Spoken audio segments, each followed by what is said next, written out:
My name is Zack. As you can see, I'm a very, very long-time resident of this part of the world.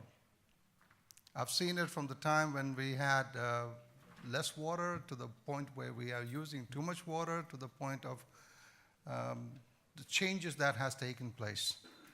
I used to work for oil and gas industry all my life. I worked for Saudi Aramco for 25 plus years. I worked for AdGas. I worked for Qatar Gas. Now, if you're going to ask me, why am I talking about sustainability and sustainable solution? I think I've become David Suzuki. I don't know how many of you know David Suzuki? There you go. So we got quite a few people here.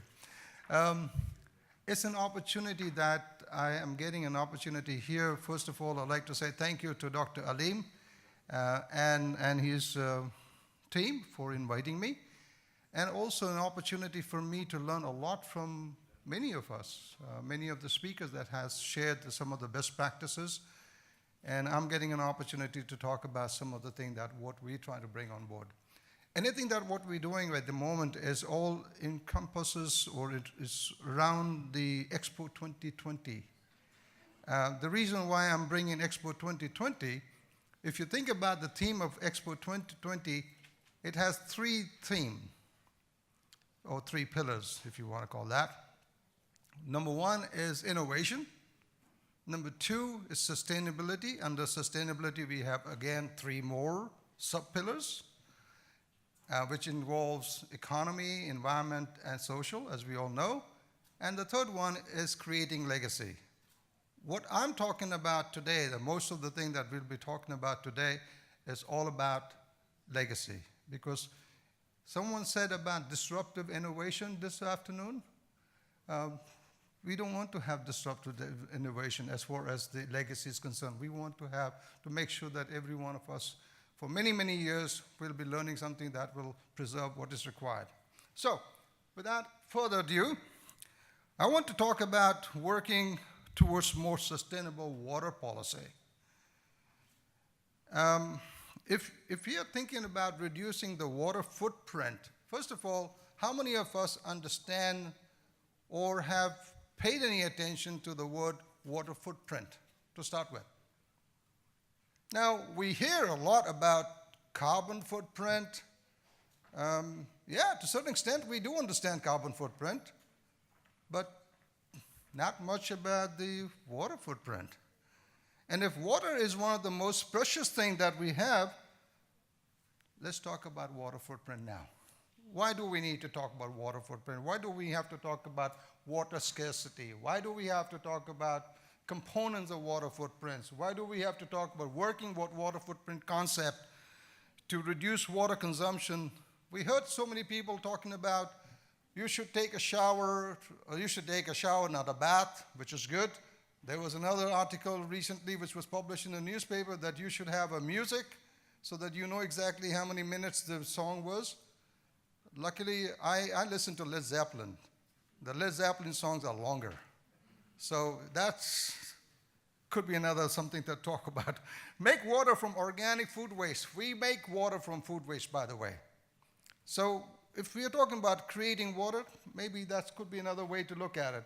And using water footprint for sustainable water policy and powerful CSR branding. I happen to be the chairman for CSR for Dubai Quality Group. We've been talking about social responsibility in terms of corporate social responsibility. What I want to talk about is we should talk about the EPR solutions as well, or EPR program, extended production or producer responsibility. What are the things that we are doing that is causing the kind of a stress that we're talking about? Why are we talking about global footprint? We heard a lot about people talking about the global footprint, that we have 3% of the water, et cetera, which is good, which is very good. At least it gives us a better understanding of what's going on around the world. But if you take a look at this world map, the global water footprints, there you go.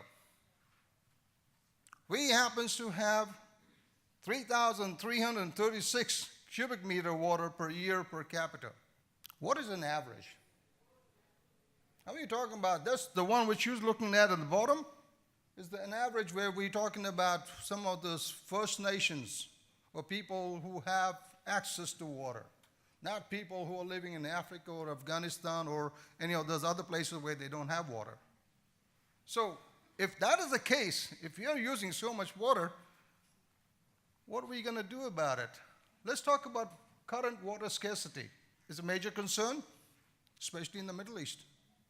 I was listening to a lady from the water border, and it was very fascinating for me to know a little bit about what you were saying. I learned a lot today, to be honest with you.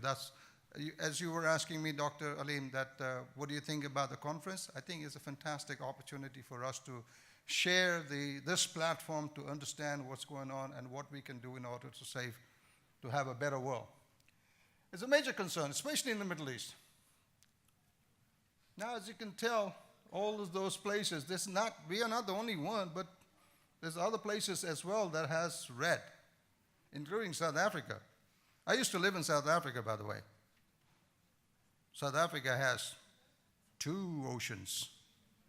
South Africa also have lots of rain and rivers. What do you think that we have here in terms of water resources? So if those guys are having that kind of situation, think about us.